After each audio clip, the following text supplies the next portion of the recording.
my name is Olivia. I'm from Westfield State University, and I'm going to be your student nurse today.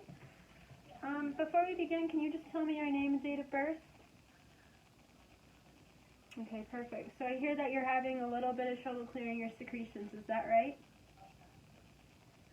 Okay, so to help with that, what I'm going to do is I'm going to do some deep suctioning, which is just going to kind of get some of the secretions in there that you can't cough up out, so you can breathe easier. And are you having any difficulty breathing today? Alright, good. So I'm just going to first elevate the head of the bed. And I'm also going to put a pulse ox machine on your finger. And then I'm just going to look around your trach. I'm going to be looking for redness, swelling, any obstructions, any drainage, but it doesn't look like you have any of that. I'm also going to test the suction on the wall at low, just to make sure that it's working. And then before we begin, I'm also going to hyperoxygenate you for 1 minute by putting the mask over your trach. Turning the oxygen on. I've already performed hand hygiene, so what I have on my field is a suction catheter kit and some sterile water. So I'm just going to take the kit out.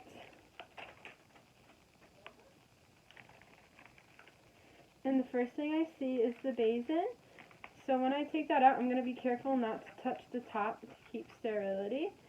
And then I'm going to pour some sterile water into it, making sure that I do not touch the two. Alright.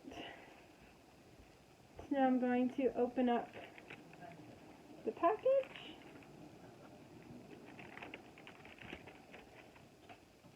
And just make sure it is flat. So I'm first going to put on the sterile gloves, so I'm going to pick them up.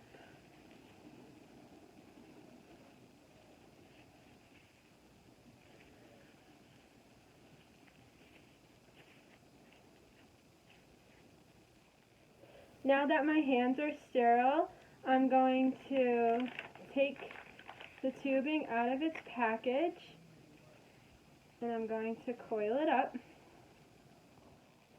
So after my tubing is coiled, I'm going to take the suction from off the wall, and I'm going to attach it to my tubing, making my non-dominant hand not sterile anymore. I'm going to turn the suction on low, and then to test it, I'm going to do intermittent suctioning into my sterile water field. So I'm just going to be picking my finger up and down. Now that I know my suction works, I'm going to begin.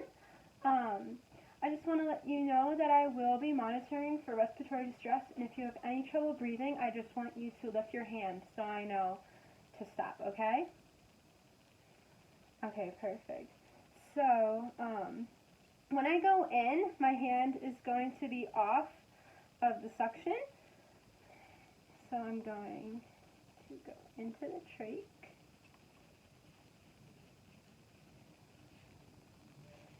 And as I pull out, I'm going to twist and do intermittent suctioning.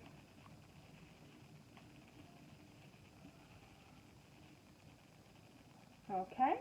After that first round, I'm going to clean the suction with my sterile water, and I'm going to do intermittent suctioning when I do that. And then I will repeat the last step. So what I'm going to do is I'm not going to suction on the way into the trach.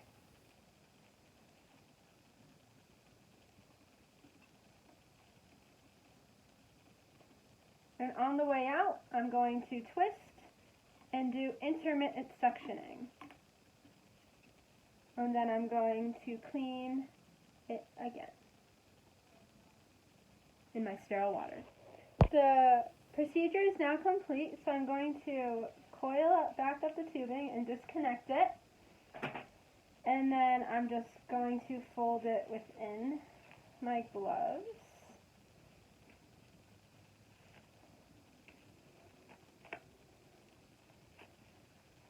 Then I'm going to perform hand hygiene using hand sanitizer. And I'm going to reassess my patient's oxygen levels and see if they can breathe well. And then I'm also going to turn on the oxygen, and I'm going to hyperoxygenate them for a minute by putting the mask over their trach. Alright, so now we are done. I hope that made you feel better. I'm going to give you your call bell if you need me. I will be back to check on you shortly, but this is for if you need me earlier than that. So I'm going to lower your bed. I'm going to lock it, and if you need anything, I will be right here. Thank you.